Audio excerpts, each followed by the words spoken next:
If your cuts are turning out like this, I think it's time to change your saw blade.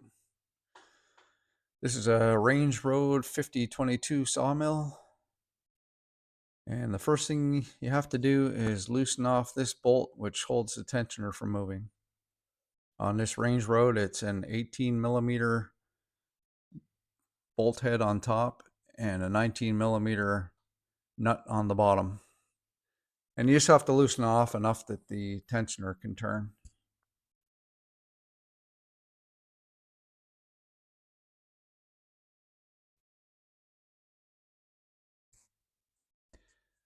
Next thing you want to do is take the tension off the blade. Just give this a turn, and then the jam nut here is the third thing you want to loosen off. So this holds the wheel in alignment in the front.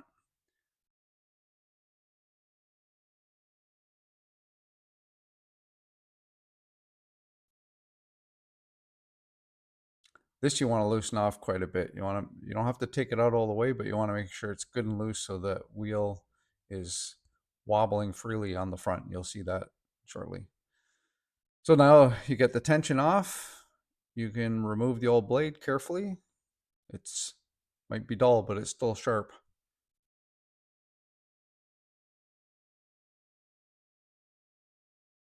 If you slide it off and then pinch it in the middle, makes it easy to carry. And on with the new blade.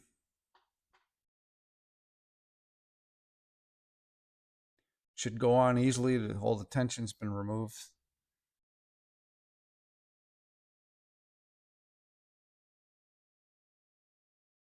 So you just got to get it around the wheels and then through the guides. There's the two guides along the bottom. Two wheels, two guides. Just get it roughly in place for now.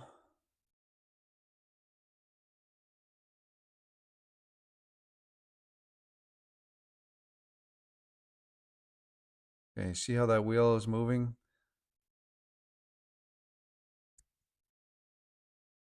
So next thing we want to do is just tighten up this jam nut a little bit, just to hold it in place. Put a little bit of tension back on, but not so much that you can't move the blade around. Just trying to get things a little bit tighter so that we can make some adjustments. Now take a straight edge, doesn't have to be a level, that just happens to be what I have. And you want to make sure that these two wheels are in alignment with each other. So everything should be flat across there. If it's not, loosen off that jam nut a bit, make some adjustments.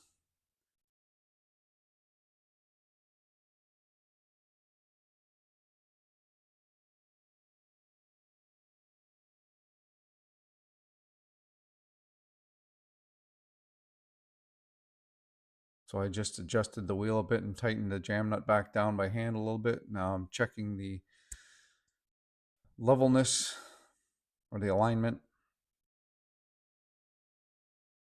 Everything looks good.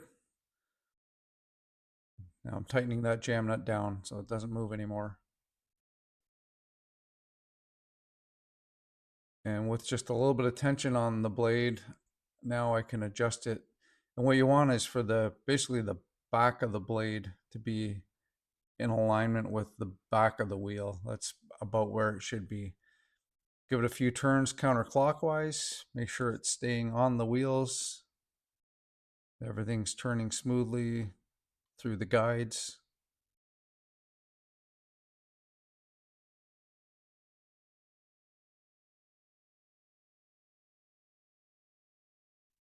And once you have that in place and everything looks good, then you can tighten the tensioner down to on this, it's a torque spec of 28 foot-pounds.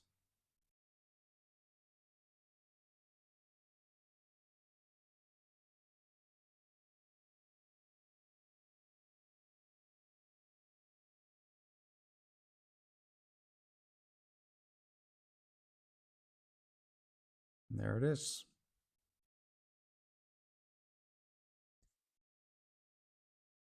That's a 30 millimeter nut on the end of there. 18 millimeter, 19 millimeter. That's probably metric, but 15/16 is what I had that fit. So give this another turn just to make sure now that everything's tight, that everything is still turning properly. Everything's in alignment. You don't want the blade coming off while it's running. That would be bad. And once everything looks good, you can close her back up and bolt it back down. You can't see it, but there's a little handle at the top here with a nut screw. Tighten that back down, close it up, and she's cutting like butter. I cannot believe how much better this thing is cutting. I think this blade, I'll put a link to these blades. I bought, they're made in Germany, got them on Amazon. There's 5 in a pack, and they cut better than the original for sure.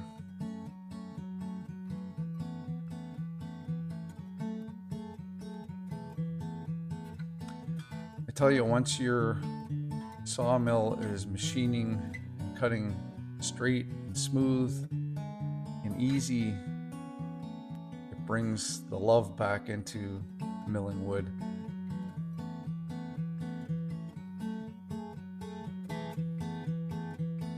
It's so nice to be able to make nice clean boards again.